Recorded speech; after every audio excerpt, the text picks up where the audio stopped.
24 November 2025 menjadi penanda duka yang mendalam bagi sebagian besar Pulau Sumatera. Bencana banjir bandang dan longsor menerjang Aceh, Sumatera Utara, dan Sumatera Barat. Hingga Minggu 30 November 2025, tercatat total korban tewas mencapai 442 jiwa dan 402 orang dinyatakan hilang. Tidak hanya nyawa, bencana ini juga menimbulkan kerugian hingga ratusan miliar rupiah karena rusaknya banyak infrastruktur. Puluhan ribu warga juga terpaksa mengungsi. Lantas, apa yang membuat banjir dan longsor di Sumatera kali ini begitu mematikan? Simak selengkapnya dalam video berikut.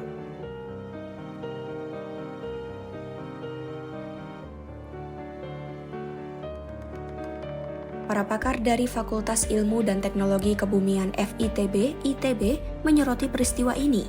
Menurut mereka, banjir terjadi karena 3 faktor saling berinteraksi, yaitu kondisi udara atau atmosfer, kondisi lokal atau geospasial, dan kemampuan wilayah untuk menampung air. Secara iklim, wilayah Sumatera bagian utara memang sedang mencapai puncak musim hujan. Berbeda dengan daerah lain, wilayah ini bisa mengalami 2 kali puncak musim hujan dalam setahun. Pakar meteorologi ITB, Dr. Muhammad Rais Abdillah, menjelaskan karakteristik hujan di sana berbeda.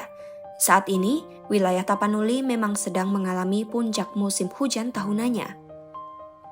Curah hujan pada saat bencana terjadi sangat lebat, dicatat lebih dari 150 mm, bahkan ada stasiun BMKG yang mencatat di atas 300 mm yang dikategorikan sebagai hujan ekstrim. Sebagai perbandingan, ini hampir sama dengan curah hujan ekstrim di Jakarta pada Januari 2020, sekitar 370 mm. Oleh karena itu, dampak banjir dan longsor di Sumatera Utara sangat luas dan hebat.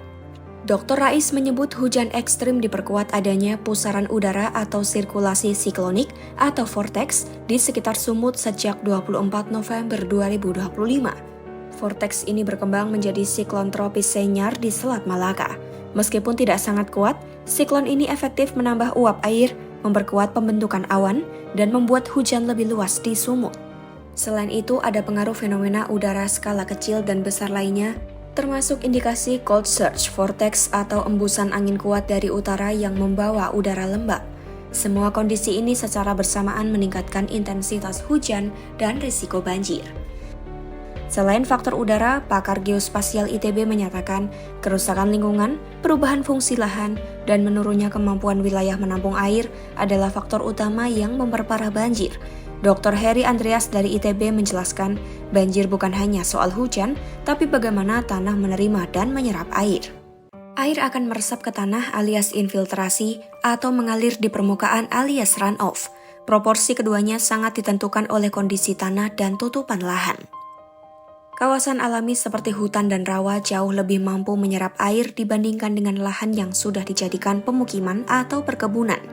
Saat hutan rusak, kemampuan serapan turun drastis, air limpasan jadi jauh lebih besar dan cepat. Hilangnya kawasan penahan air membuat hujan langsung mengalir cepat ke sungai dan memicu banjir.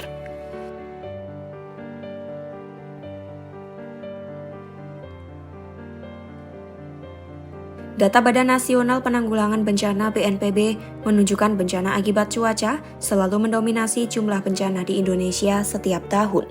Memang, lokasi Indonesia di garis khatulistiwa dan di lingkungan laut mendukung curah hujan tinggi. Namun kita tidak bisa hanya menyalahkan hujan alamiah sebagai satu-satunya penyebab banjir. Jawabannya terlihat dari warna air banjir itu sendiri. Air banjir hampir selalu berwarna coklat, kemerahan bahkan hitam. Warna ini adalah bukti kuat bahwa material tanah dan lumpur terbawa arus menunjukkan adanya kerusakan lingkungan di hulu. Contohnya banjir bandang di Batang Toru, Tapanuli, Sumut pada 25 November 2025. Bencana ini dikaitkan dengan aktivitas pertambangan mineral yang menghancurkan hutan hujan tropis dekat daerah aliran sungai Batang Toru. Tanah di sana tidak lagi mampu menyerap air hujan karena hutan telah berubah menjadi lahan tambang terbuka. Padahal, ekosistem Batang Toru adalah salah satu hutan tropis penting terakhir di Sumut. Kerusakan lingkungan akibat penggantian fungsi hutan tidak hanya memperparah banjir, tapi juga meningkatkan erosi dan pengendapan lumpur. Penduduk di hilir sungai pun menjadi pihak paling menderita saat banjir. Lembaga Wahana Lingkungan Hidup Indonesia Walhi Sumut juga menegaskan banjir bukan sekadar hujan ekstrim. Air banjir selalu membawa kayu-kayu besar dan citra satelit menunjukkan hutan gundul. Ini dinilai sebagai bencana ekologis akibat intervensi manusia dan kegagalan negara mengendalikan kerusakan lingkungan.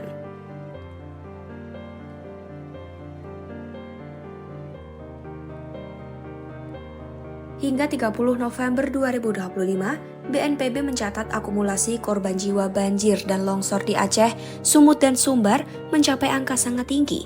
Total 442 orang dinyatakan meninggal dunia, sementara sebanyak 402 warga masih hilang. Operasi pencarian dan pertolongan oleh tim SAR gabungan terus berlangsung, mengingat potensi penemuan korban masih sangat besar di tengah material longsor dan puing-puing. Secara rinci, Sumut menjadi daerah dengan dampak paling parah terkait korban jiwa. Provinsi ini mencatat 217 jiwa meninggal dunia dan 209 orang masih hilang, dengan Kabupaten Tapanuli Selatan menjadi titik utama penemuan korban.